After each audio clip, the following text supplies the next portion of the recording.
E aí, pessoal? Bem-vindos a mais uma análise. Hoje a gente vai mergulhar de cabeça num mistério incrível sobre o nosso clima. A história básica, bom, todo mundo já está careca de saber, né? Uma camada de gases envolve a Terra, deixa a luz do Sol entrar e segura o calor. Mas tem um abismo enorme entre saber o que esses gases fazem e entender como eles realmente funcionam na prática.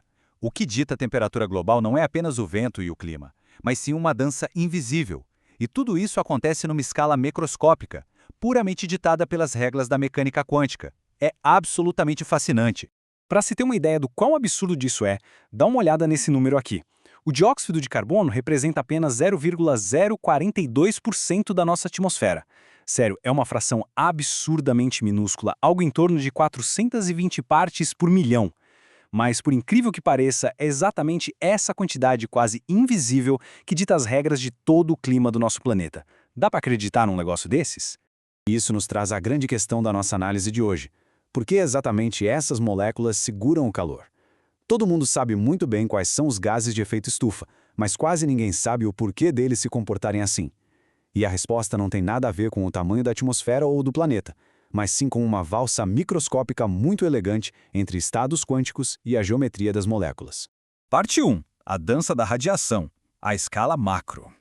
Na primeira regra de ouro do universo é super simples. Absolutamente tudo irradia calor através de ondas eletromagnéticas. De uma pedrinha no chão até um planeta inteiro, tudo está emitindo energia o tempo todo. Mas as coisas irradiam de um jeito diferente dependendo da temperatura delas. Objetos super quentes, tipo o nosso Sol, lá a uns 5.000 graus, emitem muita energia. As ondas do Sol são curtas, frenéticas, vindo como luz visível e radiação ultravioleta. Por outro lado, temos a Terra, que é bem mais fria. A Terra também emite calor, mas faz isso com ondas muito mais longas e preguiçosas, com bem menos energia. A gente chama isso de radiação infravermelha.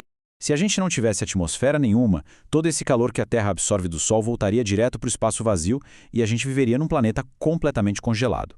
Mas com a nossa atmosfera, o jogo muda. Parte dessa radiação infravermelha, aquelas ondas mais longas que a Terra tenta mandar de volta para o espaço, acaba sendo interceptada por alguns gases e rebatida de volta para a superfície. O planeta então começa a absorver mais calor do que consegue jogar fora. E para tentar achar um novo equilíbrio de energia, o planeta é obrigado a esquentar mais e mais para conseguir expulsar calor suficiente para igualar a energia que entra do Sol. Parte 2. Estados quânticos e moléculas. A escala micro. E descendo aqui para a escala micro, é onde a verdadeira mágica científica acontece. Para uma molécula na atmosfera conseguir interceptar essa radiação da Terra, ela precisa seguir uma regra quântica muito restrita. Ela precisa ter uma carga elétrica desequilibrada. Olha só a diferença. De um lado, o monóxido de carbono tem um átomo de oxigênio que puxa os elétrons com mais força para ele, criando um lado mais negativo e um lado mais positivo. É um desequilíbrio permanente. Do outro lado, a gente tem um nitrogênio diatômico, que é perfeitamente equilibrado, com os elétrons muito bem distribuídos. O lance é que moléculas perfeitamente equilibradas como o nitrogênio são totalmente cegas à radiação da Terra. A onda passa por elas e nada acontece.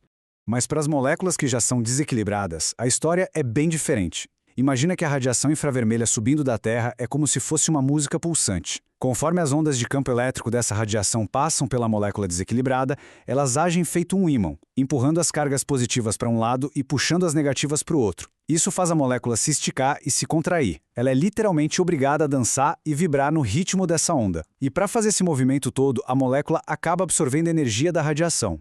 Então, o pulo do gato é esse. A molécula não sai absorvendo qualquer radiação aleatória que passa por aí. A onda que está passando precisa ter exatamente o comprimento certo para casar com um dos estados quânticos específicos da molécula. Se o ritmo da música não combinar perfeitamente com os passos de dança que a molécula consegue dar, a onda simplesmente passa reto. E é exatamente isso que define o que é um gás de efeito estufa. E essa regra quântica cria uma realidade de cair o queixo. Mais de 99,5% da nossa atmosfera inteira, composta de nitrogênio, oxigênio e gases nobres, é perfeitamente equilibrada. Eles não sabem dançar essa música infravermelha da Terra. O controle de todo o clima do nosso planeta fica nas mãos de uma minúscula fração de gases desequilibrados, tipo vapor d'água, que são os verdadeiros responsáveis por manter a gente sem congelar. Parte 3. O segredo do dióxido. O toque quântico. Mas aí entra um detalhe que surpreende muita gente quando olhamos para o gás mais famoso dessa história. A física apresenta uma reviravolta maravilhosa. O dióxido de carbono, nosso CO2, é na verdade uma molécula naturalmente perfeitamente simétrica. Retinha. Os elétrons dele estão distribuídos de forma igualzinha de uma ponta a outra. Pela regra quântica que acabamos de ver, de que só moléculas desequilibradas conseguem absorver radiação, o CO2 simplesmente não deveria ser um gás de efeito estufa. Ele deveria ser invisível ao calor da Terra. Só que a forma única desse carbono ligado a 2 oxigênios esconde um truque de mestre.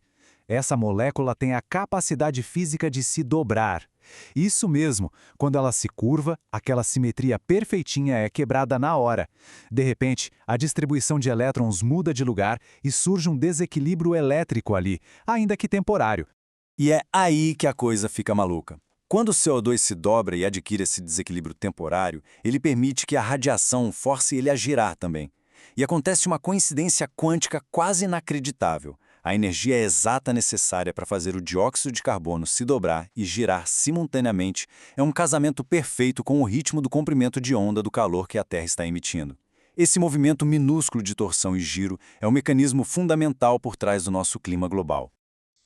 E vale mencionar rapidinho que algo parecido acontece com outro gás bem famoso, o metano. Como podemos ver, o metano tem 4 átomos de hidrogênio formando uma pirâmide quase que perfeitamente simétrica em volta do carbono central. Mas, assim como o CO2, ele consegue se curvar microscopicamente, quebrando essa simetria por uma fração de segundo e assumindo uma forma desequilibrada, pronta para entrar na mesma dança giratória e absorver a radiação. Parte 4. O labirinto do calor. De volta à escala macro. Afastando o zoom de volta para o planeta inteiro, as consequências desse balé microscópico são gigantes. Saca só. Quando um pacote de calor sai lá do chão da Terra, em vez de viajar em linha reta para o espaço, ele esbarra com uma dessas moléculas dançantes. A energia é absorvida por um segundo e logo em seguida é rebatida para uma direção completamente aleatória. Muitas vezes, ela é reabsorvida por outra molécula de novo. A atmosfera se transforma num labirinto gigantesco. A energia térmica tem que bater cabeça de forma errática por esse labirinto de colisões antes de, quem sabe, encontrar a saída e escapar de vez para o espaço. Então a mecânica do que acontece quando a atmosfera muda fica clara como a luz do dia. Se a gente adicionar mais moléculas desequilibradas lá em cima, o labirinto simplesmente fica mais longo e muito mais complexo. A caminhada desse calor demora bem mais. E com o calor demorando para sair, a Terra vai acumulando energia e esquentando, tentando a todo custo alcançar um nível de temperatura que compense a dificuldade absurda de ejetar esse calor que ficou aprisionado. Parte 5. Agradecimentos à revista Quanta. Ciência de alta qualidade. É maravilhoso ver como o formato minúsculo de uma molécula dita as regras de um planeta inteiro. É complexo, mas explicações fantásticas tornam conceitos super abstratos muito mais acessíveis. Por isso, a gente tem que dar os créditos, porque toda essa clareza visual sensacional sobre a mecânica quântica dos gases de efeito estufa foi extraída do excelente trabalho da revista Quanta Magazine, um material de primeiríssima linha. Para quem quiser explorar mais a fundo essa maravilha da física, eu sempre irei compartilhar o link dela na legenda do vídeo. Podem ir lá conferir. E para finalizar, eu deixo essa reflexão para a gente pensar. Se as características de vida de um mundo inteiro dependem puramente do jeito que frações microscópicas de gás se dobram no ar por milissegundos, como é que vai ser o novo ponto de equilíbrio da Terra se o tamanho desse labirinto continuar mudando? É de explodir a cabeça lembrar que no universo, o macro e o micro estão sempre amarrados nessa valsa sem fim. Até a nossa próxima exploração, pessoal!